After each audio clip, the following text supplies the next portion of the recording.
And we'll give it a few seconds to set up. It always takes some time as well once you go to live. I think Jane, you've experienced that as well. It's like it starts going live, but not until you don't actually know exactly when. So all right. Well, it looks like we're ready to go. Things are loading properly, and thanks for everybody's patience. It's taken a little bit to get the tech right, but you know what? At the end of the day, we're kind of masters of the tech domains. We need to kind of try different things to make sure that it works and that sort of thing. So, welcome to Strategy Storming Sprint.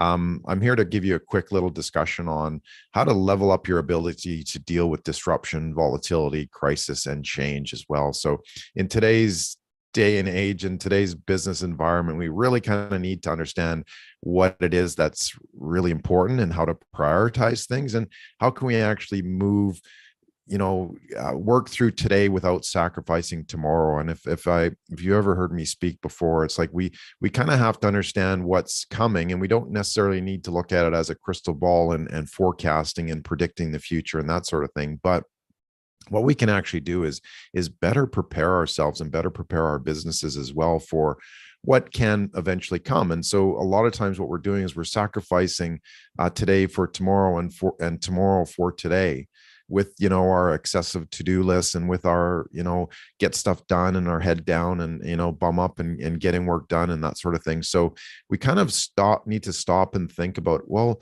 what actually are we doing and where are we heading, and how are we going to know when we actually get there at the end of the day as well? Because if we don't, what you're doing today, it is obviously very, very important. And don't get me wrong, we can't just say, oh, well, forget it. As long as I have my goal and I have my, business objective and that sort of thing, then everything will be hunky dory. We actually have to put that into place and put it into a step-by-step manner, and how we kind of confront those challenges. And as we've seen, the business environment is pretty, I think everybody could agree with me, it's pretty volatile. There's constant disruption, constant crisis, and obviously change as well. And at the end of the day, really, ultimately, we're in that business of change. I don't believe, and happy to discuss this later, is I don't believe that we're actually in any other business than fundamentally change. Because as a consultant, as a trainer, as an educator, as a facilitator, as whatever, a practitioner, we're all kind of putting forward that we need to adjust and we need to change and we need to do things a little bit differently and a little bit better as well. So we're really typically part of that environment. So my name is Doyle Bueller, and welcome. If you haven't heard of me before, if you're just joining in, thanks for joining on the live. If you do have any comments or questions, please just type them in the comments, and I will get back to them as quickly as possible.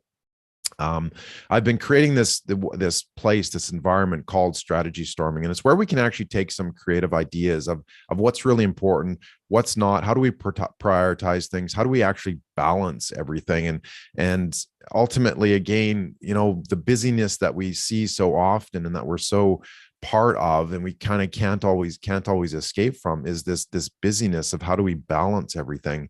And I think fundamentally that we need to kind of look at it and segregate it and say, okay, well, what actually are we trying to balance, and then what tools do we need to be able to leverage that?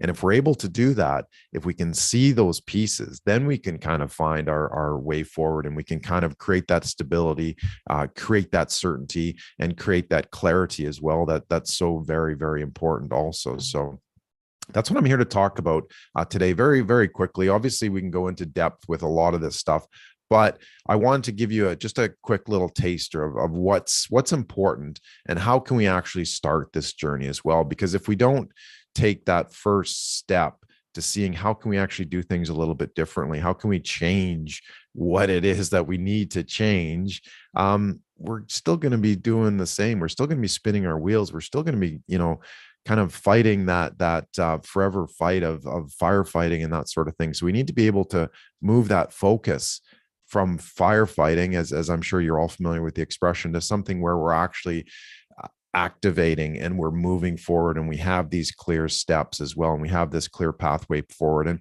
that doesn't mean having a strategy is going to solve all your problems, right? It couldn't be any further from the truth.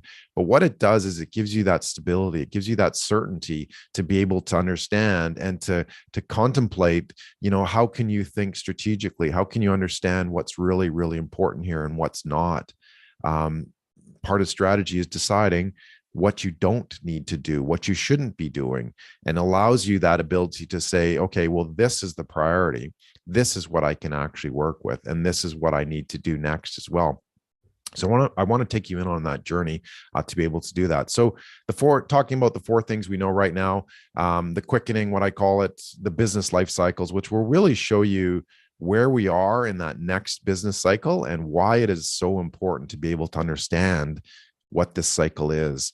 The today, tomorrow matrix, what's really important here, what's not. Why are we sacrificing tomorrow for today and today for tomorrow in some cases? And then I talked about it earlier, but the balance and the fulcrum. This is the delta of change. And what we'll get into is the AMPS model and the fulcrums as well.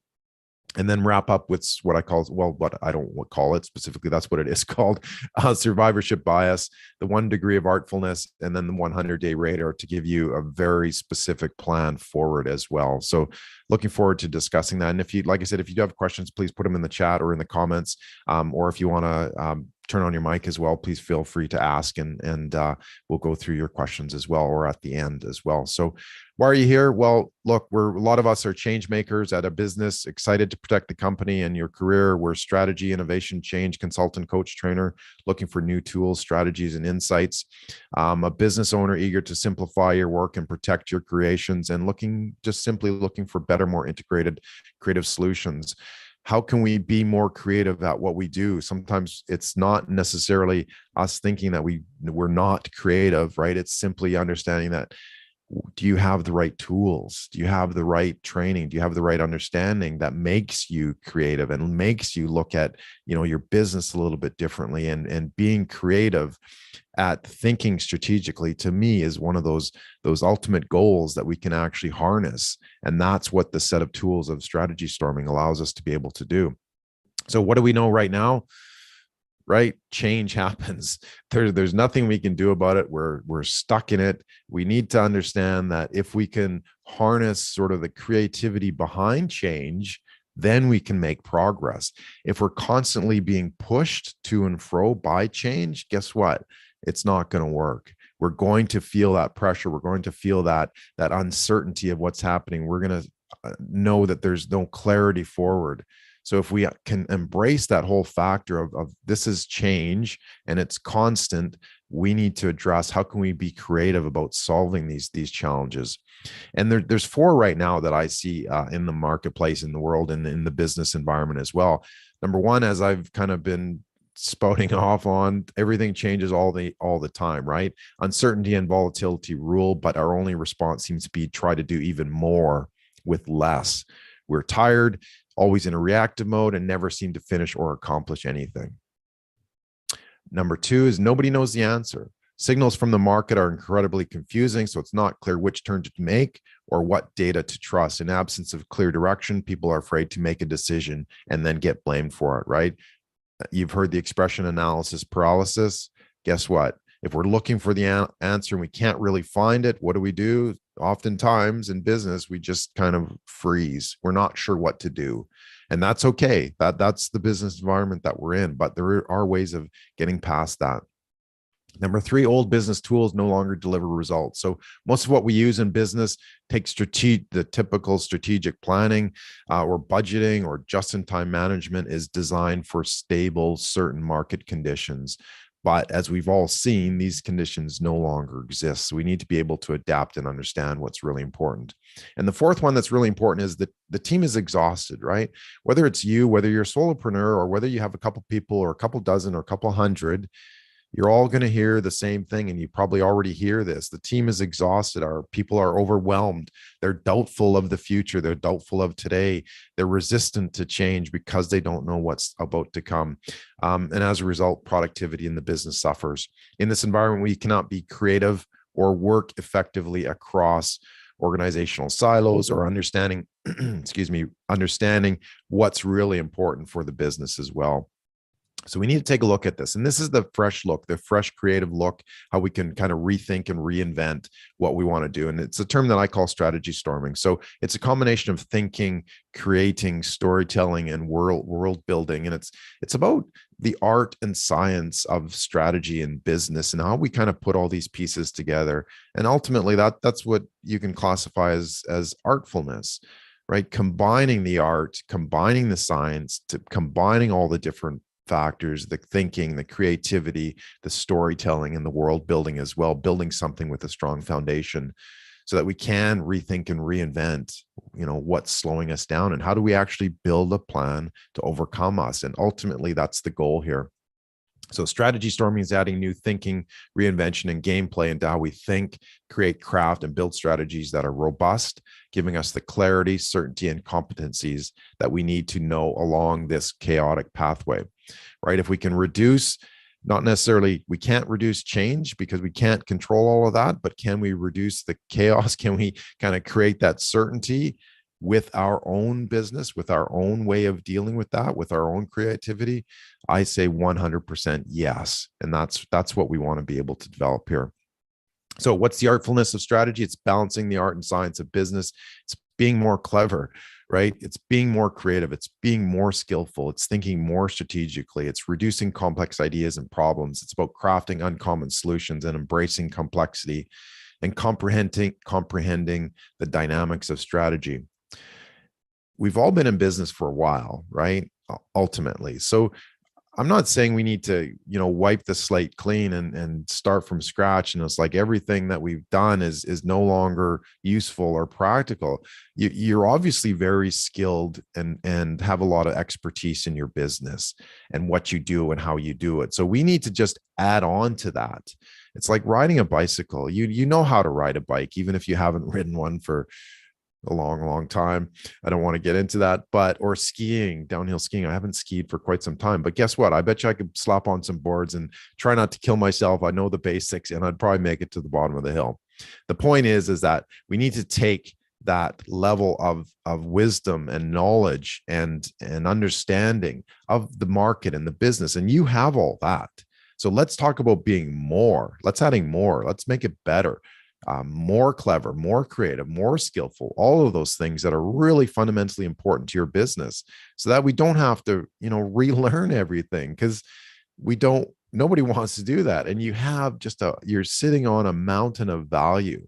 And ultimately that's what we want to take is how do we actually tweak this and say your mountain of value, it's still there. We just need to look at it in a slightly different manner, allowing us to start to see things differently. And this is what I call survivorship bias. So survival bias or immortal time bias is the logical error of concentrating on the people or things that made it past some selection process and overlooking those that did not, typically because of their lack of visibility. We don't actually see it, right? So it's there, it's in front of us, but we're blind to it. We can't actually put the pieces together to solve the puzzle. It doesn't appear. And one of the good examples that I like to talk about quite regularly is during World War II. They had the Allied bombers go into Europe and drop their payloads, their bombs, and come back. And obviously, not all of them were coming back to the air bases, right? They were losing bombers massively. I don't know the statistics, but every day, every mission, there were a lot of them that wouldn't come back.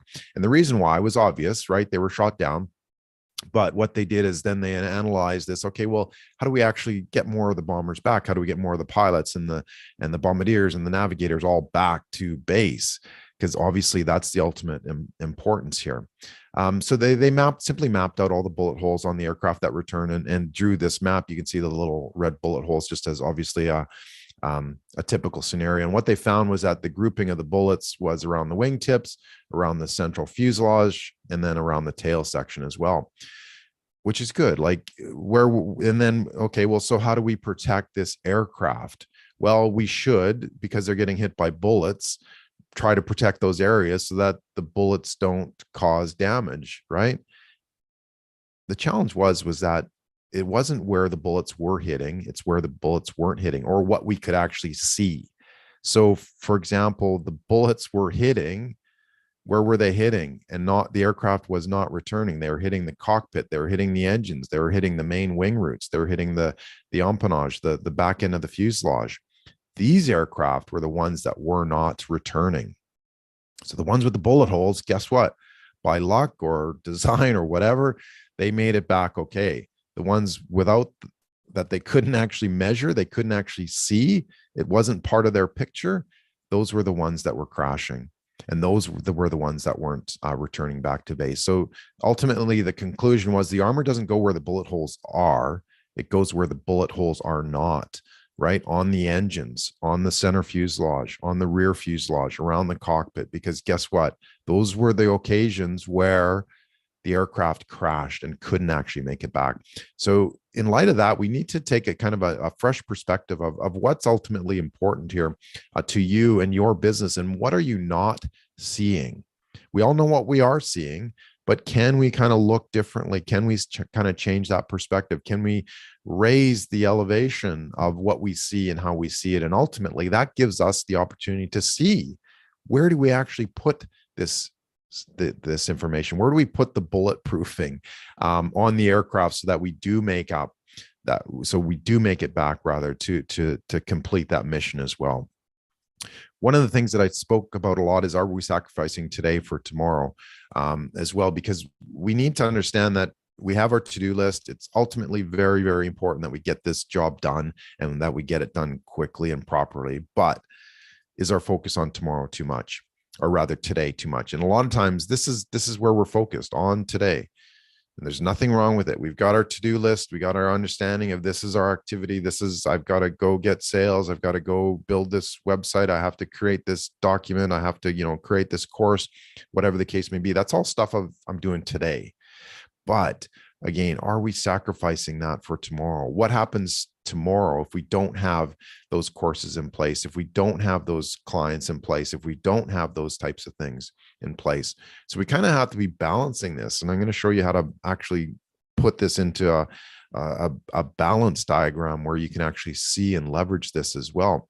So we have to understand that ultimately there's two dimensions to business, and there are more, and I'm going to go into those coming up quickly. But there's today, right? And then there's tomorrow, which kind of moves us back and forth towards that. And so we have to be able to see these clearly and understand, I guess, ultimately, that there are two parts to this. We can't sacrifice one for the other if we have that ability to leverage it. And I believe we do, which I'll show you shortly.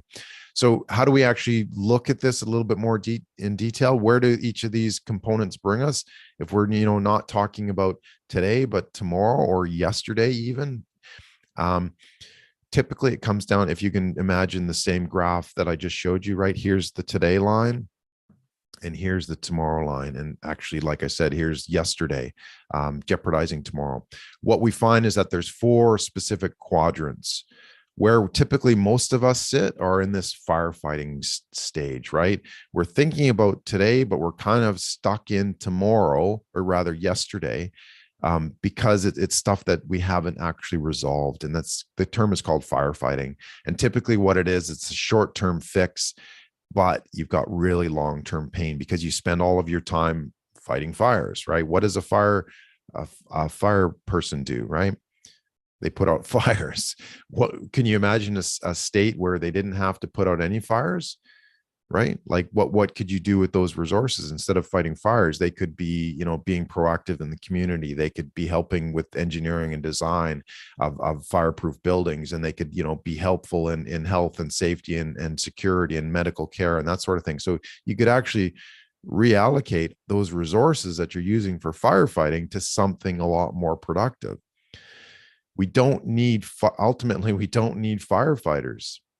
The perfect world, guess what? You don't need firefighters. Why? Because you're able to see that we can survive, we can provide the solution for today and tomorrow, not from yesterday that we missed out on. That's what ultimately what firefighting is. We also have what I call Titanic syndrome. So we only see the disaster when it hits us. And this can be from arrogance or overconfidence, too big or too good to fail. It's not going to happen. The business is fine. There's nothing wrong with it. My customers are great. All that kind of stuff. We don't actually see it until ultimately it's too late. And at that point, we all know what happened to the Titanic. So we need to be able to see this. We need to be able to understand, have you always done it this way? And if you're saying that, and this is really part of the business cycles, which I'll be getting into shortly as well. If you find yourself saying we've always done it this way, that should be a huge red flag to say, hey, wait a sec. We need to adjust. We need to change. We need to see what's a little bit differently here and how we can actually overcome it. And it kind of forces or shows us our inability to anticipate and adapt to change as well. So we need to be able to understand what's ultimately important here as well. If we're talking more a little bit towards the tomorrow time too, right?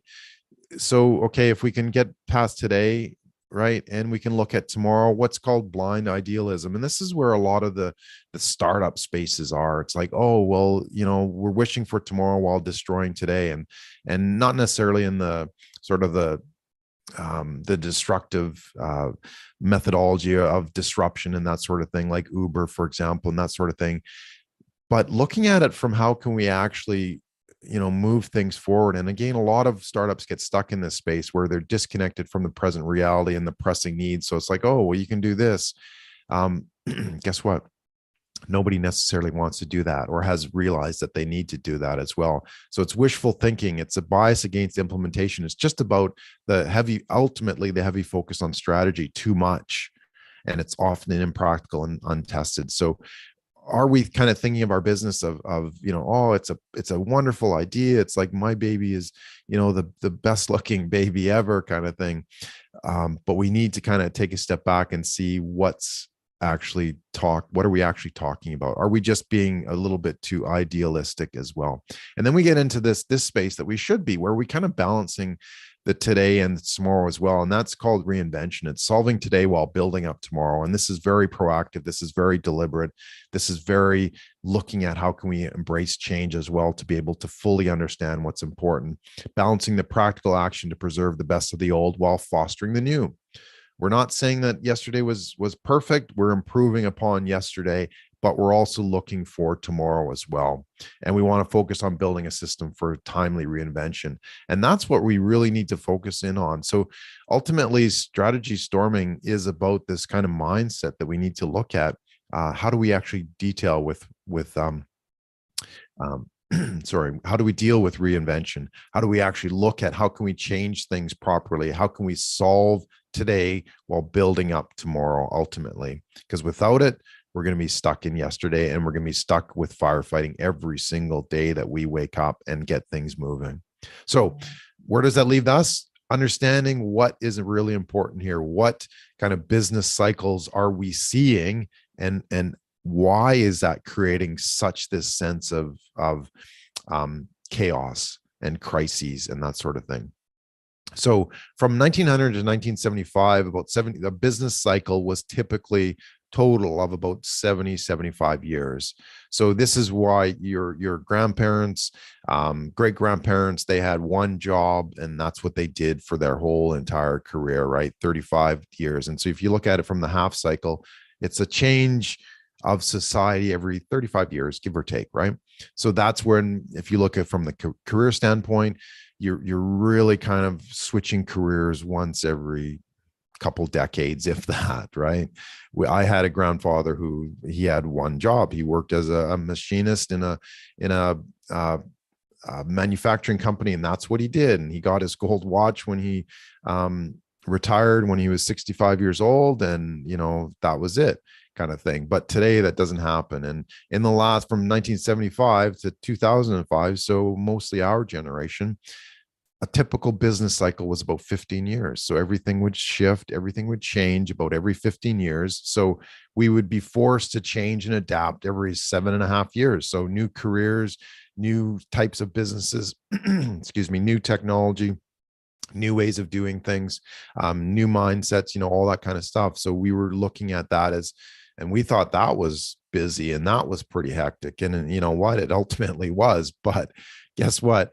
In the last 7 to 8 years, the last 6 years, 2005 to 2022, the business cycle is reduced to 6 years. Okay. So every 3 years, we are seeing a dramatic shift, a dramatic change in how business gets done, how our customers seeing things, how we change, how our careers change, all of that stuff.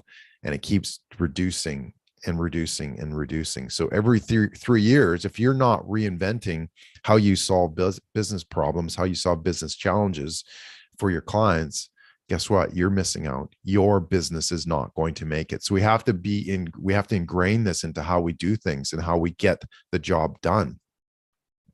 How do we do that? This is change, right? This is how we adapt to change. This is how we see change. And if you remember from maybe your high school math, this is a symbol of the delta, right? And you knew that delta meant change. And so if we look at it progressively, this change, we can draw these little triangles all the way up this massive level of change from all of these periods. So we're seeing it smaller and smaller. And what are those? Those are micro changes. This is the fulcrum that we need to look at. And this is what I'm going to show you, how you can actually see what this actually means. How do we balance this change? How do we understand what's really ultimately important to leverage this change and leverage strategy to be able to move things forward? So this is what's called the balance theory and the fulcrum. So a fellow named Fritz Heider originated balance theory to show how people develop their relationships with other people and with things in their environments, like business. So balance theory says that if people see a set of cognitive elements, stuff we think about, as being a system, then they will have a preference to maintain a balanced state among these elements, right? So typically that's what we're trying to do day by day is balance these things, right? Yes and no, black and white, yesterday and today, tomorrow and today. So we're always trying to fundamentally balance these. And it's a behavior that we all inherently have, and we all inherently do as well. So we need to be able to see, how can we actually do this? And how can we apply this to business to create that leverage, right? Having a balance is important, but we need to know then, how do we leverage that? So the fulcrum is just as important as the things you're trying to balance. This, if you remember again from your high school math class, this is your fulcrum. Why is that important? Because it helps you balance. So if we're talking about today versus tomorrow, if we're talking about heart versus mind, if we're talking about today versus tomorrow, profit versus freedom, what is that? We're trying to balance it on this fulcrum. And if we can see this fulcrum, that's what gives us the leverage. So what are you trying to balance here, right? Heart versus mind, profit versus freedom, today versus tomorrow. So if you got a few seconds, like, just write it in the comments, like, what is it that you feel you're trying to balance? And then you can list out the most important factors as well. So some of the things that I typically talk about, the balance factors: art versus science, vision versus mission, today versus tomorrow, audience versus value, and speed versus direction as well. And I want to get into speed versus direction, just so you can see how it all fits together. So I've asked the question before, what's more important in your business, speed or direction? And it's pretty cool because you get a lot of various solutions and insights and that sort of thing. But if we look at it, no direction means that we don't know where we're going, yet couldn't get there with no speed, right? Does that make sense? So if we don't have a direction, could you actually get there if you didn't have any speed as well? And no speed means that we'll never get there, even if we know where we're going. So we know exactly where it is that we're heading with this business, but if we don't have any speed, guess what? We're not going to make it there, because we don't have a velocity. So if we can see that, if we can understand that, if we're able to balance these factors simultaneously, that's what we actually need to be able to do. And how can we do that? That's the fulcrum, right? That's the ability to see the fulcrum that is allowing us to balance speed against direction as well. So I asked you to point out your balance factors within your environment. What are you trying to balance here? Is it speed versus direction? Is it art versus science? Is it your vision versus your mission? Is it today versus tomorrow? Is it your audience versus value? Or is it just speed versus direction? And we can actually balance it on these three, our fulcrum, which is saying, do we have clarity? Do we have certainty? And do we have competency around these things? If we can say that, this helps us make decisions. This helps us use this as an architecture to say, this fulcrum as an architecture to say, okay, well, what's ultimately giving us the ability to balance speed and balance direction as well? And if you have these pieces in place, then you're going to be able to balance them. If you don't have certainty, guess what? You're going to sacrifice one for the other. If you don't have clarity, you're going to sacrifice one for the other. If you don't have competency in what you do, I talked about, riding your bicycle, you're going to sacrifice one for the others. So we need to be able to see these items, the certainty, clarity, and competency, to be able to understand, well, how do we balance this? How do we see it? How do we put it in place? And ultimately, how do we leverage what's ultimately important as well? And we can see this a little bit more detail. I'm not going to go further into this, but if we can see this relationship between clarity and certainty and competency, we can see that we can balance these specifically. If we don't have clarity, do we have certainty and competency? No. If we don't have competency, can we have certainty and clarity? Yes. But is the balance going to be there? No. So we have to look at these as relationships between all three: certainty, clarity, and competency. And that's what gives you the balance. That's what gives you that leverage to be able to say, how do we actually move things forward? How do we progress as well? So if you've got a few seconds, I'd love to hear what you think. What are the 2 to 3 items that you are trying to balance here? If you wouldn't mind putting them in the chat, or we can answer some of the questions after as well, or in the comments as well. And the fulcrum, what does your fulcrum look like?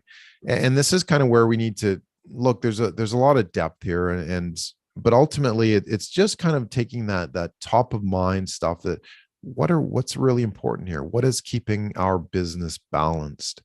Is it clarity, certainty, and competency? What are those critical factors as well that are super important to you and to your business capabilities?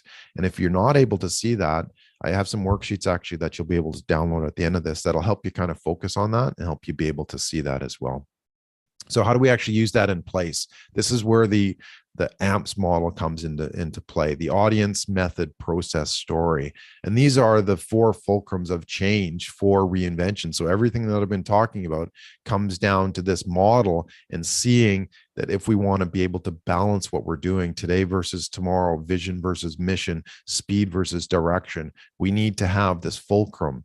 And this fulcrum is what I call the AMPS model. So how many triangles, fulcrums, factors of change can you see? It's a skill testing question. You've probably seen on some of the memes, right? How you get a picture of all these different triangles. How many can you actually count here within this? Just a fun little game. But if you can, throw it into the chat or the comments as well. One of the things that I want to show you is how we can use visual models to how we can better describe what we are seeing and what we are able to talk about as well. And I'll show you how it all fits together. So quick count of how many triangles can you see? We're going to go through them quickly. All right. So the AMPS approach, as I said, is based on 4 of these fulcrums: the audience, right? How are you connecting and communicating? Your method, what is your internal structure to connect? So your checklist, your specific things that you do. What is your process? What are your steps that are critical to succeed? And then what is your story as well? What journey are you bringing your audience on? So we have all these different fulcrums, and there's a few others that you've probably seen, you might be able to recognize. And again, this is just an overview. We're not going to go into deep here, but you probably recognize this. I've spoken about certainty, right? Clarity and competency. So this is our ultimate fulcrum as well. And if we don't have these, as I explained, if we're not able to see these, if we're not able to kind of get a grasp on what they mean to us, and this is again where you're the expert in your business, you just might need those tools in that framework to say, okay, well, how do I define certainty? How do I define clarity? How do I define competency as well? And that helps us build out this model. So as I said, fulcrum number 1 is your audience. Fulcrum number 2 is your method. Fulcrum number 3 is your process. Fulcrum number 4 is your story. And as we put it all together, we get that full understanding of certainty, clarity, and competency as well. And there's another level of depth here. And these can be kind of what I call your content maps, but that's the inner workings of that. And ultimately, that gives you your model that you're able to see and feel and touch and play with as well, that you can change your perspective. You can see your business in a different creative manner as well, one that you haven't necessarily been able to see it as well. And you can evaluate your business on what is important and what isn't important as well, based on those factors of competency, clarity, and certainty as well. So what do we do? We basically took that model and we added what I call tabs, right? And we can actually form that into a 3D shape as well, which we then fold up, and that we're able to produce this as well. So this becomes a physical model that we can touch, a model of our business that we can see, we can touch, we can understand, we can share, we can turn it, we can understand it, we can flip it, we can see how everything interacts amongst itself as well. And it gives you that different perspective, which I think is so important to be able to see what our business can actually do. So your turn to give that a little bit of practice, and I'll have some worksheets as well that you can take a look at, download coming up towards the end of this as well. So just practice it, see how it actually comes to play. And there's a whole workbook of different levels that you can go through as well to help in your thinking. And that's what I want to talk about now, is what this does, what this tool does, what this visual model does, what this 3D model does, is allows you to, how do you create divergent thinking and convergent thinking, right? Ultimately, our problems need to be defined by what's out there, what is the capabilities. And if we can see it in different steps and different ways to be able to harness it, that's divergent thinking. But then we need to go the next step and say, okay, well, then how do we actually put that into practice? How do we actually put it into play? And that's where we need to create the next step from this. And the final step is creating a roadmap to be able to do that. Just before we get into that, you can grab the strategy lab workbook and worksheets as well. I've got the links as well that I'll provide in the comments, but if you want to zap that QR code down here, you'll be able to download that, and it'll walk you through all these specific steps as well. But what we want to do is walk through each of these elements. So what did we call it? Audience element 1, method elements 2, process element 3, and story element 4. And just write down, there's a whole series of questions. Again, we don't really have time to go through that, but there's a whole series of questions in this workbook that allows you to be able to do that and answer those questions for you. So I really encourage you to be able to just start sketching them out, because that in itself helps you be more creative. If you can articulate exactly what that means to you, what does your audience mean to you? What does your method mean to you? What does your process and story mean to you? And that's why I say this is a very, very custom creative strategy model that anybody can use. And it becomes the heart of what you do.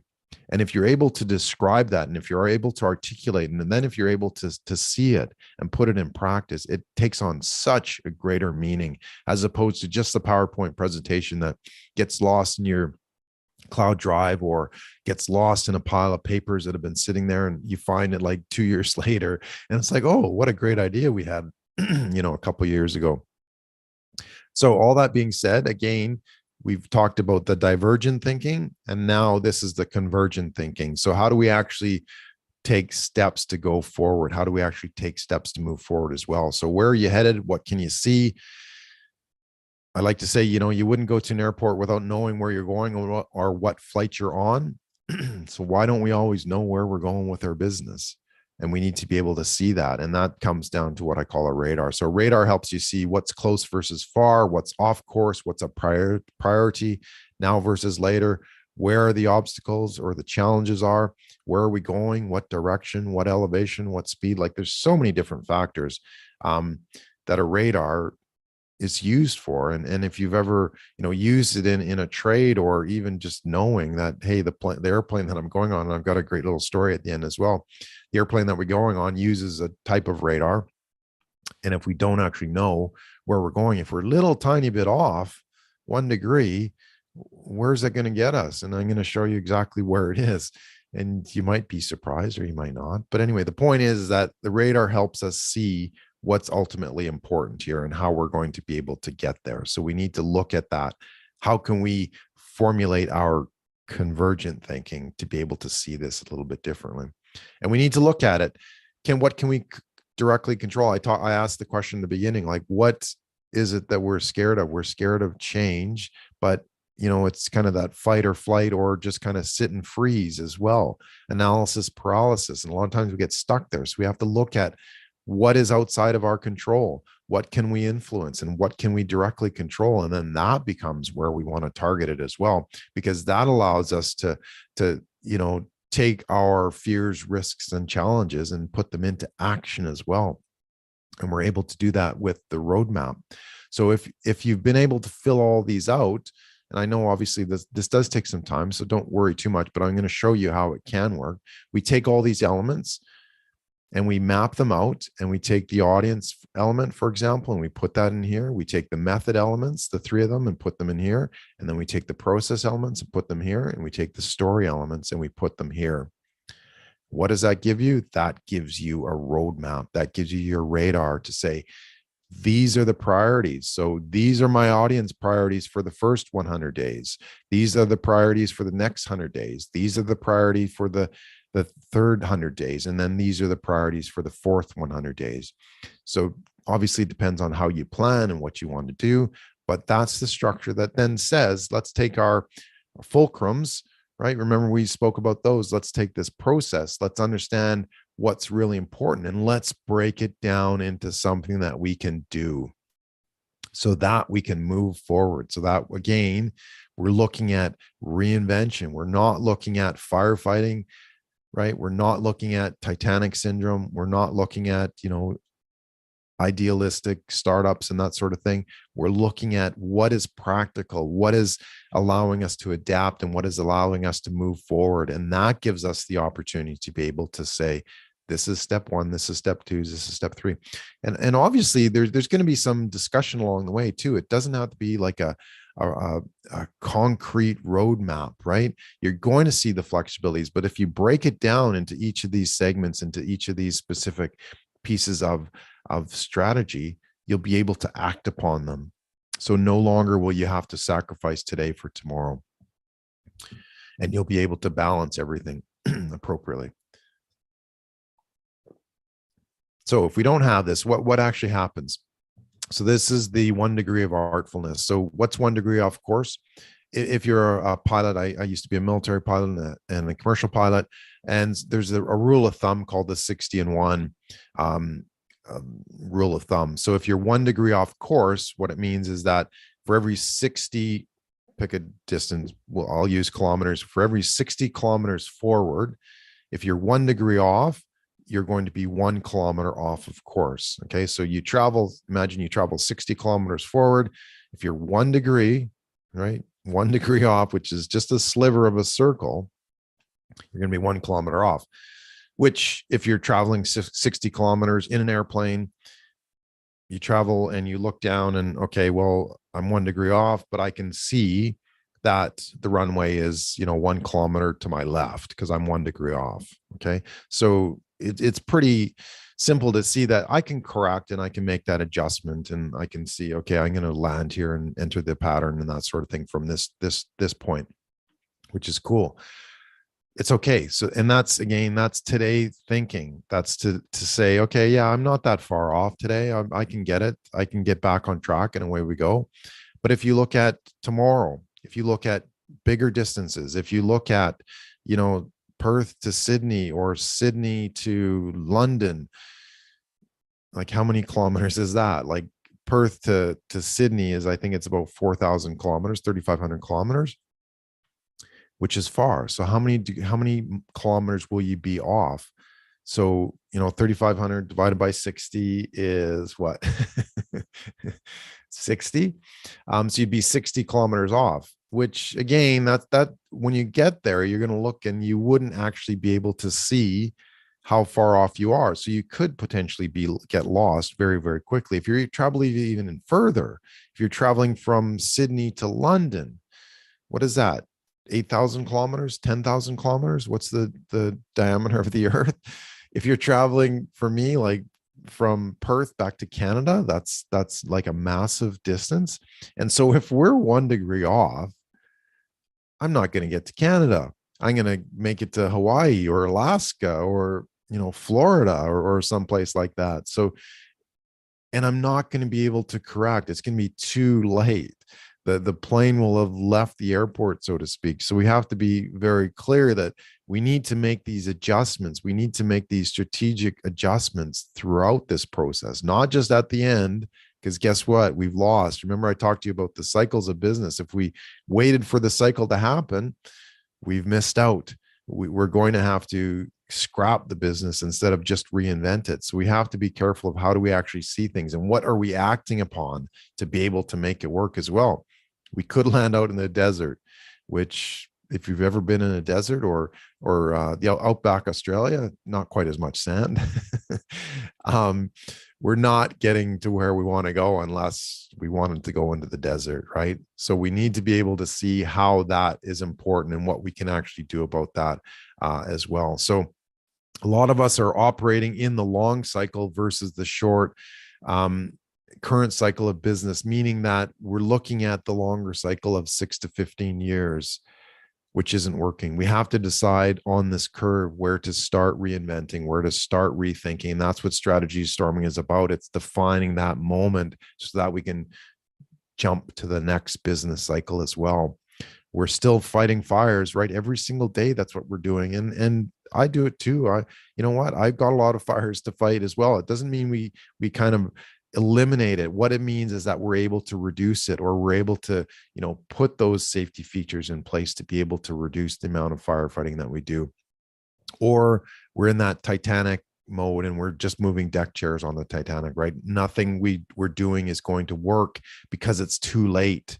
We've left it for too long. We're in the desert. We were that 1 degree off. So now we're like hundreds of kilometers away from where we actually wanted to go. So we need to be able to look at that. We need to be able to look at fear is not the enemy. Let's embrace this. We've all been fighting the wrong fight. The battle is not between leads, profits, and values. It's always been between today and tomorrow. And yes, leads and profits and value is part of that equation, but what are we sacrificing today for tomorrow, or for tomorrow for today as well? So strategy storming is giving you exactly how to get there, what you need, when to prioritize, and how to be on target with your transformation, right? Put this in your toolbox of transformation and see what it can actually do for you. How do you use strategy storming? So the next steps in your transformation toolkit, this is where you can put the rubber to the road, so to speak. So you're able to, with the workbooks, and I'll give you the link coming up, you're able to create your actual model. I have a business strategy whiteboard as well that's available on the strategystorming.co shop. So you can actually highlight some of the ideas. You can go through this model, you can scribble them down, you can write them, you can reflect on them, you can erase them, and then you can produce your model as well at the end of the day that allows you to see them and to change your perspective of how you see things and adding that perspective of what's important. And then you can prioritize them as well. We've entered into a partnership with bravestorming.com, a company out of Hong Kong, and they provide these steel planning boards, these steel brainstorming boards. And what we can do is actually create a roadmap from it with some of the templates as well. So take a look at strategystorming.co and you'll be able to see how those things fit together. As I said, you can download the strategy canvas for free. It gives you some worksheets to be able to do that. I have the link coming up. The battle is not between leads, profits, and value. It's always been between today and tomorrow. Find your balance, find your fulcrum with thinking and creativity. This is the artfulness of business, and this is strategy storming as well. So it's about changing our perspective and our perspective to change as well. We need to be able to do that. How to leverage strategy storming, define where you are, as I said, today versus tomorrow, not sacrificing one for the other, identifying your blind spots and your biases as well. What can't you see? Remember the World War II airplanes, we were trying to protect the wrong parts of the airplane. Use your radar to see what might be coming and being prepared for it. If there's one tool that was, so helpful in all of this, it's what is that ability to see what's coming? And again, not crystal ball gazing. That's not what strategy is. Strategy storming is about seeing it as one of those possible elements and being as prepared as possible. See what your fulcrums are and what you need to balance, and testing out and experimenting, changing your mindset, and put on your lab coat. And Tony, you might be able to comment on the lab coats coming up. All right. So thank you very much for your time. It was a little bit shorter, but that's because I had some technical details as well. Please connect with me as well at bit.ly/link with Doyle. I'll be opening up for questions coming up. You can grab the Easy Strategy Lab workbook and worksheets. Just point your mobile phone at the QR code here, and it'll take you right to the Dropbox so that you can do that. If you wanted to get more in depth, you can get a free copy of the Strategy Canvas workbook, the download version. Just enter code Strategystorming-DD at strategy or bit.ly/strategy canvas download as well. And those will give you the tools to be able to go through it in a step-by-step fashion to help you with your fulcrums, help you with your balance, help you with understanding how do I put this roadmap together and how do I make it into a radar that I can actually see as well. I'd love for you to one of the things we talked about was, shifting mindset and understanding your strategic thinking and that sort of thing. So I'd love for you to take a look at what is your neuromarketing advantage of strategy as well. What type of strategic thinker are you? How do you solve strategic challenges? And if you can understand how you think, would that be helpful in terms of understanding how you can solve problems easier or better or improve upon your problem solving as well? So if you go to bit.ly/SD score, as you can see with the caps there, or again, just take a photo with your mobile and it'll take you right there. It'll help you with what I call the 9 strategic dynamic styles. And one of them is aligned to you. Discover your strategic thinking style by uncovering these 9 critical attributes. What kind of thinker are you? Are you a creator? Are you an innovator? Are you a player? Are you an engineer? Are you all these different factors that allow you to see what you can solve differently? How can you build that competitive advantage into how you think? Because ultimately, how you think is what separates you from your competitors, and that is your competitive advantage as well. So excellent. All right. So thank you so much. I'm going to turn off the live. I'm going to turn off the recording. And if you have any questions, cool. And if not, we can just wrap up.